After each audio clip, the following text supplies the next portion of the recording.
नमस्कार गाइस, स्वागत है आप सभी का हमारे YouTube चैनल स्टडी लिफ्ट में। और हम आज लेकर आए हैं पॉलिटी का बहुत ही इम्पॉर्टेंट टॉपिक, राज्य विधानमंडल।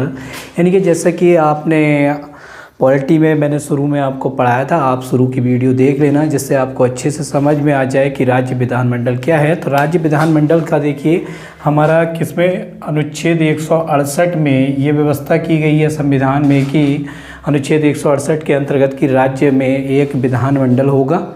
तो राज्य विधानमंडल में अगर ये आपसे पूछा जाए कि राज्य विधानमंडल का गठन किस अनुच्छेद के अंतर्गत होता है, तो अनुच्छेद 168 के अंतर्गत प्रत्येक राज्य में एक राज्य विधानमंडल का गठन होगा। गाइस, बहुत ही इंपॉर्टेंट क्वेश्चंस आने वाले हैं इस टॉपिक से, तो आप बने रहिए वीडियो में और हमारे चैनल को सब्सक्राइब जरूर कर लें जिससे आपको फ़ायदा हो। उसके बाद देखिएगा अनुच्छेद 168, अनुच्छेद 169 क्या है? अनुच्छेद 169 में है विधानसभा को विधान परिषद का सृजन एवं उसे समाप्त करने का अधिकार होगा। क्योंकि मैंने आपको पहले पढ़ा चुका हूँ, राज्य विधानमंडल में दो तरीके का होता है, एक विधानसभा और दूसरा विधान परिषद। विधानसभा क्या होता है? आपका निम्न सदन होता है, और विधान परिषद क्या होता है?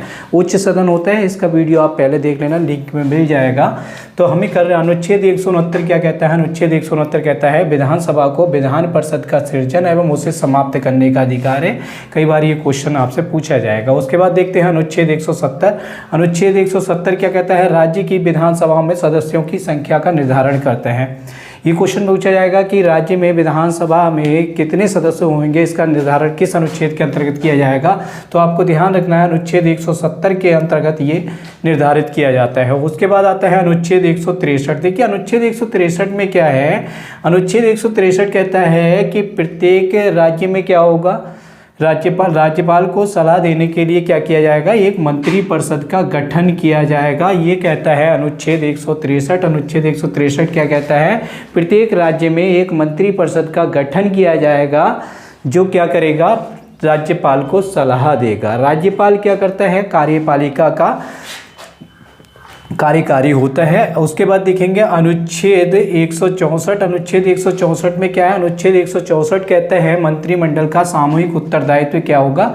विधानसभा के प्रति होगा। अनुच्छेद 164 में साफ लिखा है कि हमारी जो सरकार होगी यानी मंत्रिमंडल जो होगा वो किसके प्रति उत्तरदायी होगा?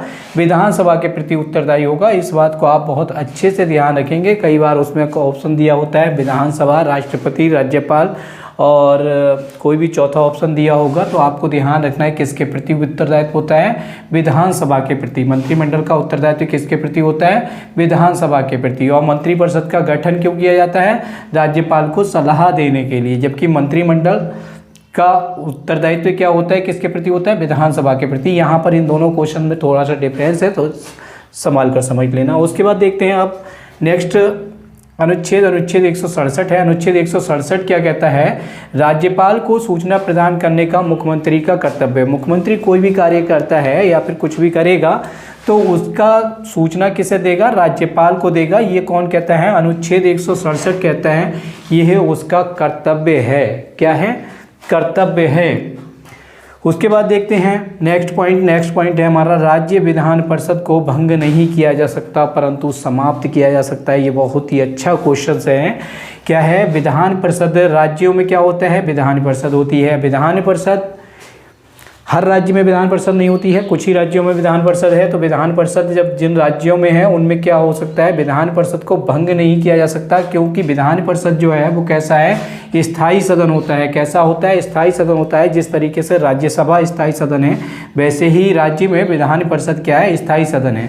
तो स्थायी सदन को क्या किया जा सकता है? भंग नहीं किया जा सकता, परंतु क्या किया जा सकता है? राज्य विधानसभा चाहे तो विधान परिषद को समाप्त कर सकती है। हाल ही में आपने देखा होगा जम्मू कश्मीर में जो विधान परिषद था उसे समाप्त किया गया।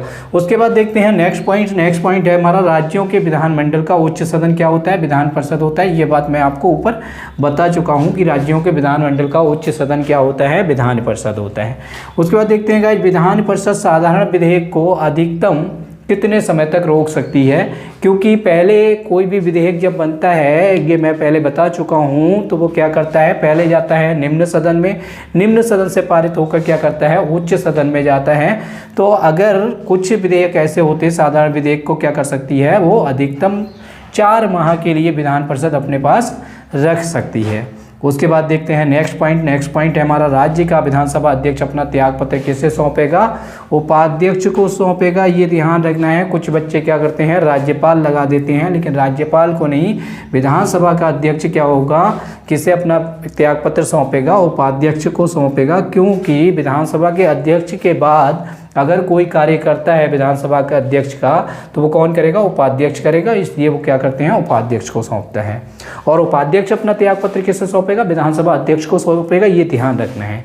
उसके बाद देखते हैं नेक्स्ट क्वेश्चन है हमारा, देखिए नेक्स्ट पॉइंट है, विधानसभा का सदस्य निर्वाचित होने के लिए न्यूनतम आयु कितनी होनी चाहिए? 25 वर्ष होनी चाहिए, ये आप ध्यान रखेंगे। उसके बाद देखते हैं विधानसभा के विघटन के बाद उसका अध्यक्ष, देखिए विधानसभा को क्या किया? भंग कर दिया गया।